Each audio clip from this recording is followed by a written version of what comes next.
My fiancée called me a rich simp and bragged about draining my money. So, I ended engagement in front of her family. I am 30, picking up the pieces of what I thought was a perfect relationship. Looking back, maybe I should have seen the signs. But love has a way of blinding you to the obvious. I met Lisa through a mutual friend at a holiday party. She had this magnetic confidence about her that drew me in immediately. She was charming, quick-witted, and seemed genuinely interested in everything I had to say. Within weeks, we were dating seriously. From the beginning, I knew she had expensive taste. Designer handbags, luxury spa weekends, fine dining, the works. But I had a good job in finance. And honestly, I loved being able to treat her. When my friends would joke about how much I spoiled her, I'd laugh it off. I just like making her happy, I'd say. Man, was I naive. We got engaged 3 months ago. The proposal was exactly what she wanted. Rose petals, champagne, oceanfront restaurant, the whole 9 yards. She cried when I got down on one knee, posted about it all over Instagram, called everyone she knew. I thought her excitement was about our future together. Turns out, I couldn't have been more wrong. Last Tuesday changed everything. I was walking past our bedroom when I heard Lisa on a video call with her friends. The door was cracked open, and I probably should have kept walking, but I heard my name and curiosity got the better of me. "Oh my God, you guys," Lisa was saying, laughing. "Mike is such a rich simp. It's actually hilarious. He'll literally pay for anything without questioning it." My blood ran cold. I stood there, frozen, as she continued. "I've got it made. He's loaded, and he's so desperate to please me that I can get whatever I want. Once we're married, it'll be even easier. I'm basically set for life." Her friends were giggling along with her. One asked, "But what if he starts complaining about the spending?" Lisa snorted. "Please. All I have to do is threaten to call off the wedding, and he'll be begging me to stay. He's totally wrapped around my finger." She paused, then added, "Besides, if he ever runs out of money, there are plenty of other wealthy guys out there. You just have to know how to play them." My hands were shaking as I pulled out my phone and started recording. My dad always taught me to get evidence before confronting someone. Turns out, that was solid advice. After capturing about a minute of her cruel bragging, I quietly retreated to the living room, feeling like I'd been punched in the gut. For the next week, I played it cool. I watched her flip through $200 per plate catering menus and research 5-star honeymoon resorts like nothing had changed. Every time she'd wink at me and say something like, "Baby, wouldn't this venue be perfect?" my stomach would turn, but I kept my poker face. I even went along with her shopping sprees, watching her load up on designer clothes for our engagement photos. The whole time, I was secretly filling out "buy now, pay later" forms on eBay in her name. Petty? Maybe. Satisfying? Definitely. The breaking point came when she started pushing for an even more expensive wedding venue. I realized if she was this entitled now, marriage would only make it worse. That's when I decided to end it. But not quietly. I invited her parents and our closest friends over for dinner, supposedly to discuss wedding plans. Lisa was in her element, chattering about flower arrangements and premium open bars. After dinner, I gathered everyone in the living room. "I have an announcement to make," I said, my heart pounding but my voice steady. Lisa beamed. "Ooh, did you book that resort I showed you?" "Not exactly." I pulled out my phone. "I want everyone to hear something I recorded last week." The color drained from Lisa's face as her own voice filled the room, calling me a rich simp and bragging about using me for my money. Her father's expression darkened with each word. Her mother's hand flew to her mouth in horror. When the recording ended, Lisa lunged for my phone. "That's private!" she shrieked. I moved it away from her grasp. "Private? You mean like how you privately mocked me to your friends? How did you privately plan to drain my bank account?" "It's not what it sounds like," she sputtered. "I was just joking around." Her father stood up, his face ashen. "Lisa, tell me this isn't real." Tell me you didn't actually say these things about Mike. Daddy, he's twisting everything. I was just venting to my friends, I cut in. Venting? You were bragging about using me as your personal ATM. You literally said you'd leave me if I ran out of money.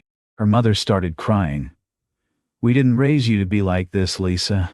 How could you be so cruel? Lisa's tactics shifted instantly. The tears started flowing. Mike, baby, please. You know I love you. Don't throw away our future over one stupid conversation. Love me? I laughed without humor. You called me a simp. You mocked me to your friends. You literally planned how to manipulate me if I ever complained about money. That's not love. That's exploitation. Her father turned to me, looking devastated.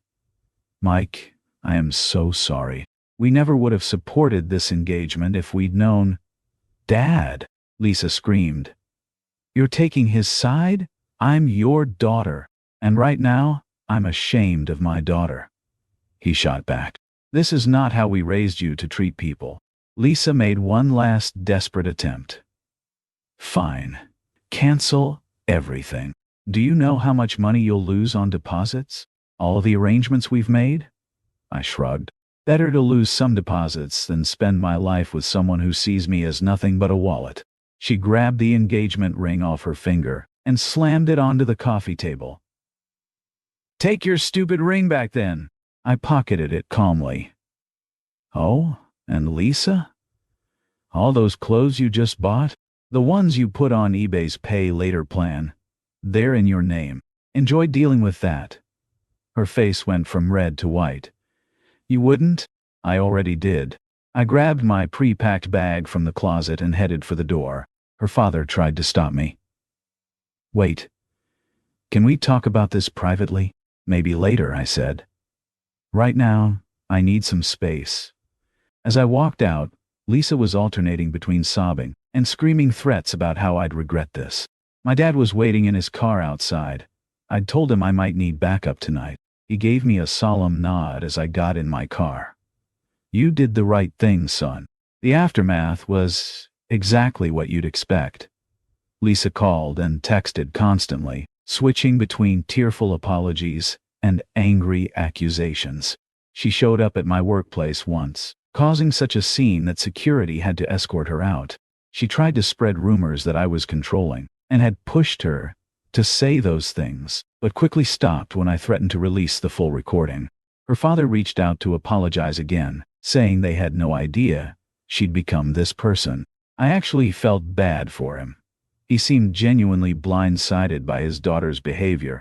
Some of our mutual friends took sides.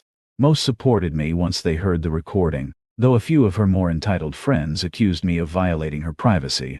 I blocked them all and focused on healing. It's been 3 months now. I won't lie. Some days are harder than others. But mostly, I feel lighter, free. My dad says I seem more relaxed. And he's right. Sure, I lost some money on wedding deposits, but I saved myself from a lifetime of manipulation and financial abuse. And Lisa? Last I heard, she's still dealing with those eBay payments. Karma's funny like that. Sometimes people ask if I regret exposing Lisa the way I did. I don't. She chose to brag publicly about using me. I just made sure everyone knew who she really was. Her words revealed her character. I just pressed play. These days, I'm focusing on myself. I'm back into my old hobbies, spending time with real friends, and enjoying the peace of my drama-free life. The next time I fall in love, it'll be with someone who values me for who I am, not what I can buy them. The whole experience taught me a lot about myself and relationships.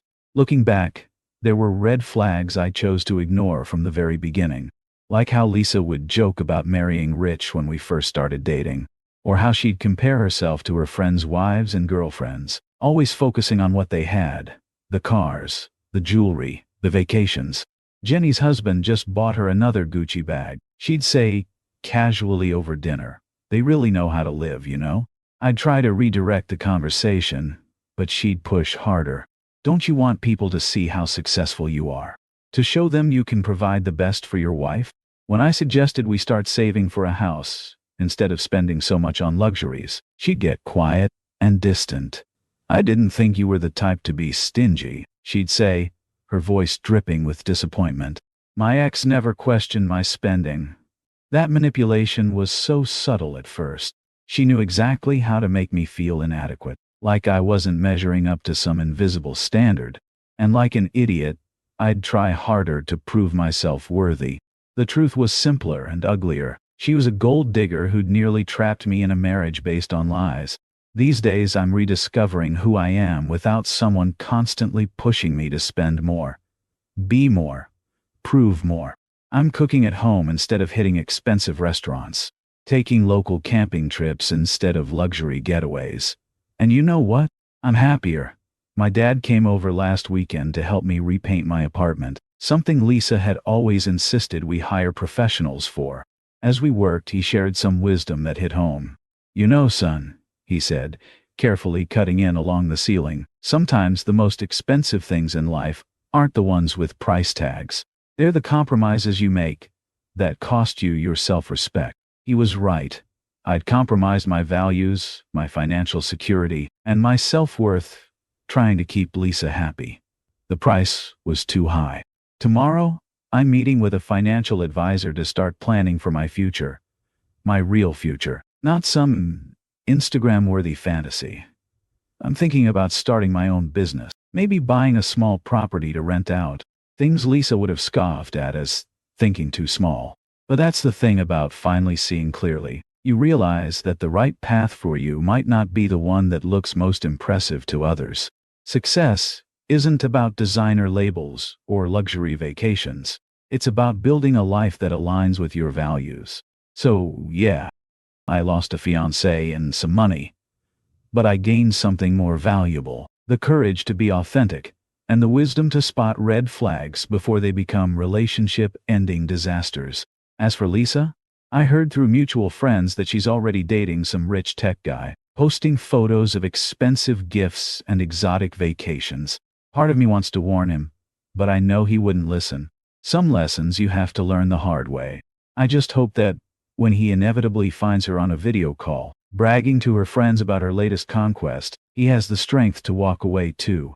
Because at the end of the day, that's what this whole experience taught me. Walking away from someone who doesn't truly value you isn't failure. It's self-respect. And that's something no amount of money can buy.